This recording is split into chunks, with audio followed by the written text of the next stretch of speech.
check. This is an air purifier. It also helps us to detect the air AQI level, and it helps us to clean the air around us. Go pass over to Anshula. Hello, it's Anand of Class 8 of Ramjas International School. I will now explain the components used in this project. First of all, we have used this tiny air quality sensor, a display, and Arduino with a filtering fan, jumper wires, and a motor. Now pass over to Bhavya to explain uses of components.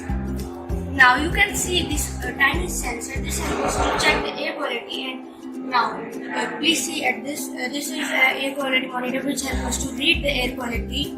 This fan takes in the air and purifies it. This whole box is known as air purifier. In this there is an air purifier chamber. Now pass over to Shrish. Hello, I am Sheesh. I am from Ramjas International School.